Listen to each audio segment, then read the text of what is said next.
India, very, very tough, very, very tough. The Prime Minister just left. He's a great friend of mine, but I said, you're a friend of mine, but you're not be treating us right. They charge us 52%. You have to understand, we charge them almost nothing for years and years and decades. And my friend, a friend of India, a great American president, Mr. Donald Trump. सरबत जिहाद भी, जैसे love जिहाद, vote जिहाद चल रहा है ना, ऐसे सरबत जिहाद भी चल रहा है। तो लो, आपको इस सरबत जिहाद से बचाना है। बिस्मिल्लाहिर्रहमानिर्रहीम। बीजेपी वाले हो, चाहे अनबख्त हो, गोदी मीडिया हो, या कुछ लोग बिजनेस करने वाले जो बीजेपी के हों, अगर उनको अपने व्यापार को बढ़ाना है या पार्लियामेंट या किसी राज्य में अपनी हुकूमत को लानी है और गोदी मीडिया को अगर अपने चैनल का प्रमोट करना है तो सिर्फ मुसलमान का नाम जपते रहो। मुसलमान मुसलमान मुसलमान मुसलमान 24 घंटे मुसलमान के नाम की माला जपो और तुम कामयाब हो जाओगे। जैसा कि काना हराम देव अब अपना एक प्रोडक्ट लाया है, गुलाब का शरबत लाया है। अब इसको पता है कि अपने प्रोडक्ट का अगर प्रचार करना है, मार्केट के अंदर अपने प्रोडक्ट को लाना है, तो उसका एक आसान तरीका यही है कि मुसलमानों के खिलाफ जहर उगलो। अब जैसा गोदी मीडिया ने लहू जिहाद बना दिया, पत्थर जिहाद बना दिया, फलाना जिहाद बना दिया, अब काने हराम देव ने रोअफ़ज़े को रोअफ़ज़ा जिहाद बना दिया। यानी अपना शरबत ला रहा है तो अपने शरबत का कैसे प्रचार कर रहा है कि मुसलमान का जो रोअफ़ज़ा है उसको कह दिया रोअफ़ज़ा जिहाद, और अपने शरबत का प्रचार इसने कर दिया। कह रहा है कि मेरा जो ये गुलाब का शरबत है बहुत बेहतरीन है, बहुत जायकामंद है। जो भी बंदा इस शरबत को पिएगा उसका वह एहसास नहीं भूल पाएगा। और रोअफ़ज़ा जो बिकता है इससे वो लोग मदारिस का फ़ायदा करते हैं, मस्जिद का फ़ायदा करते हैं। हमारा गुलाब का शरबत बिकेगा तो हम जो है वो गुरुकुल बनाएंगे, स्कूल कॉलेज बनाएंगे, अस्पताल बनाएंगे। पहले आप जो है इस काने हराम देव की वीडियो को देखें। दूसरी तरफ शरबत के नाम पर एक कंपनी है जो शरबत तो देती है, लेकिन वो शरबत से जो पैसा मिलता है उससे मदरसे और मस्जिदें बनवाती। ठीक है, उनका मजहब है, लेकिन आप यदि वो शरबत पिएंगे तो मस्जिद और मदरसे बनेंगे। और पतंजलि का गुलाब का शरबत पीते हैं आप, ये शरबत पिएंगे आप तो गुरुकुल बनेंगे, आचार्य कुलम बनेगा, पतंजलि विश्वविद्यालय, भारतीय शिक्षा बोर्ड आगे बढ़ेगा। इसलिए मैं कहता हूँ ये शरबत जिहाद भी, जैसे लव जिहाद, वोट जिहाद चल रहा है ना, ऐसे शरबत जिहाद भी चल रहा है। तो लो, आपको इस शरबत जिहाद से बचाना है तो सब तक ये शरबत में माने इससे टेस्टी फ्रेशनेस, ऐसे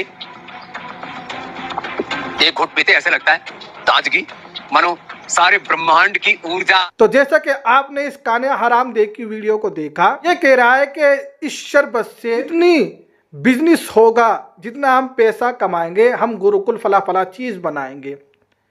ये काना हराम देव 2014 से पहले इसका कोई नामो निशान नहीं था।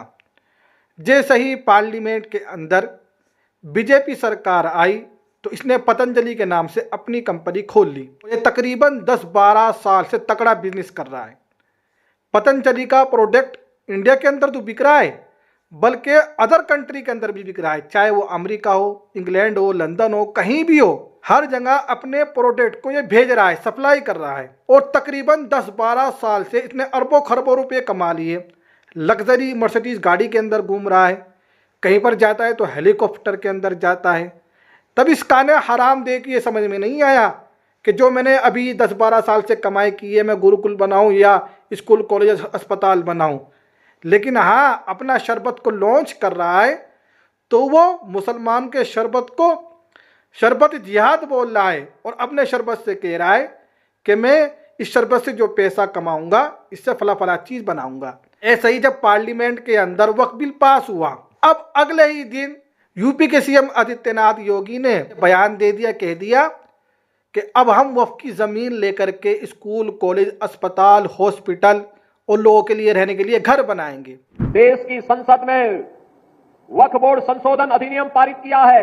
अब वक्फ बोर्ड के नाम पर जमीनों पर कोई डकैती नहीं डाल सकता है, लूट खसोट नहीं हो सकती है। जो राजस्व की भूमि होगी उसका उपयोग विद्यालय बनाने में, चिकित्सालय बनाने में, कॉलेज बनाने में, मेडिकल कॉलेज बनाने में, ऐसे बैराज बनाने में, गरीबों के लिए आवास बनाने में ही उसका उपयोग होगा। किसी बोर्ड के नाम पर लूट खसोट हमेशा के लिए लगाम लगाने का काम किया है। ये सवाल करो कि आपने 7 साल में कितने कॉलेज, कितने अस्पताल, कितने लोगों के लिए घर बनाए। लोग जो उनसे सवाल नहीं करेंगे, लेकिन हाँ, आदित्यनाथ योगी को यह बात दिख गई कि लोगों का जहन को तब्दील करना है, लोगों के जहन को डिवाइड करना है। तो अब वक्फ बिल की बारे में बात करो। वक्फ बिल पास हो गया है, अब मुसलमानों की ज़मीनें लेकर के हम कॉलेज बनाएंगे, अस्पताल बनाएंगे और फला फला चीज़ बनाएंगे। अमेरिका ने तो भारत के ऊपर 30% टैरिफ बढ़ा दिया है, लेकिन जैसे ही अमेरिका डोनाल्ड ट्रंप ने चीन के ऊपर टैरिफ बढ़ाया, 30% या 40% बढ़ाया, तो उधर चाइना ने भी अमेरिका के ऊपर टैरिफ बढ़ा दिया। डोनाल्ड ट्रंप ये बड़े बड़े दावे कर रहा है कि चाइना ने अपना टैरिफ नहीं कम किया तो मैं और टैरिफ बढ़ा दूंगा। फिर डोनाल्ड ट्रंप ने फिर टैरिफ बढ़ाया, 80% करा, 100% करा, अब जो है 130 या 40% कर दिया। उधर चाइना भी बढ़ाता गया टैरिफ, उसने भी कम नहीं किया। वो 84% जो है चाइना ने टैरिफ बढ़ा दिया और कह दिया कि हम तुझसे डरते नहीं और हम तेरे सामने झुकने वाले नहीं हैं। लेकिन इधर गोदी मीडिया भारत के लोगों को ये बता रही है कि टैरिफ जो डोनाल्ड ट्रंप ने बढ़ाया है, इससे भारत का फायदा है, भारत के लोगों का फायदा है।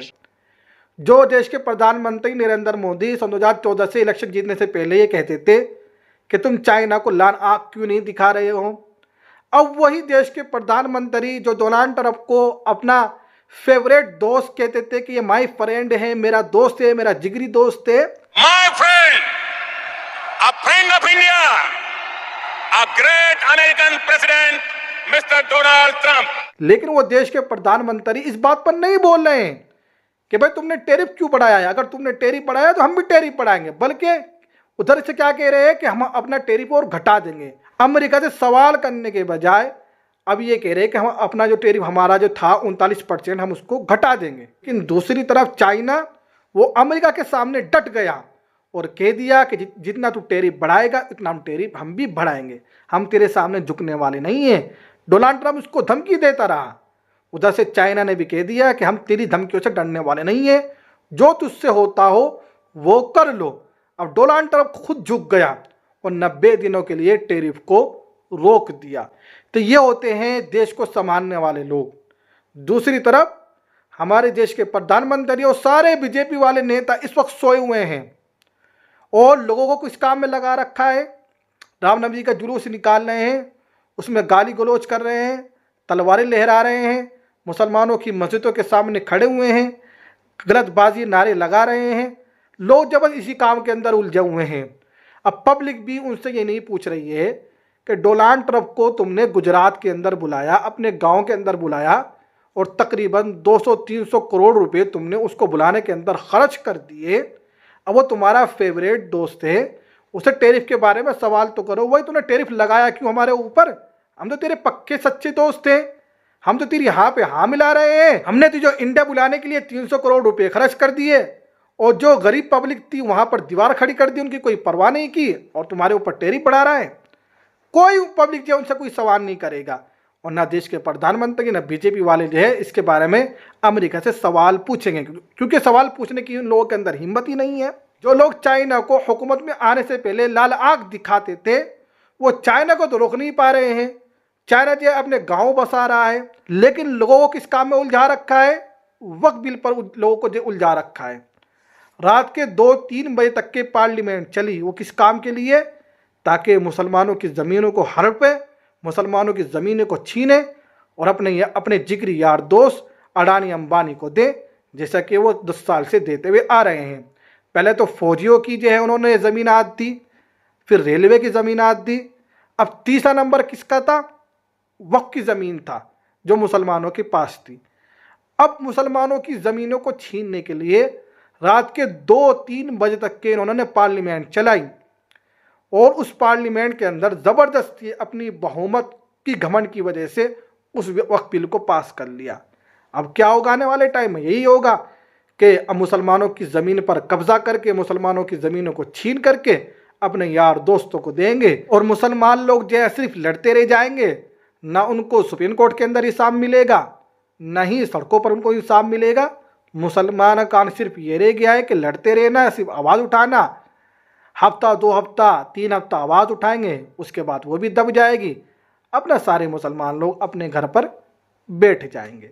तो ये काना हरामदेव जो 10-12 साल से लाखों अरबों रुपए कमाता हुआ आ रहा है, अब इसने अपना प्रोडक्ट बनाया है शरबत गुलाब का।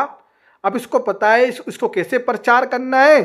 तो जो इसने अब मुसलमानों के शरबत को शरबत जिहाद बोल दिया और अपने शरबत का प्रचार कर दिया और कह दिया कि उनसे मदारिस बनाते हैं और मस्जिदें बनाते हैं, वो लोग जो वहाँ पर पैसा देते हैं, लेकिन हमारा शरबत अगर मार्केट के अंदर आएगा, हमें जो इससे फ़ायदा होगा, हम गुरुकुल बनाएंगे, फला चीज़ बनाएंगे। काने हरामदेव को ये बात पक्की मालूम थी कि मुसलमान का नाम देंगे तभी हमारा शरबत बिकेगा, और जो हमारे अनबख्त होंगे वो हमारे शरबत का प्रचार करेंगे और हमारे ही शरबत को ख़रीदेंगे। क्योंकि कोई लोग हमारे से सवाल नहीं करने का, क्योंकि हमने मुसलमानों का नाम दे दिया है और शरबत को भी शरबत जिहाद अब बना दिया है।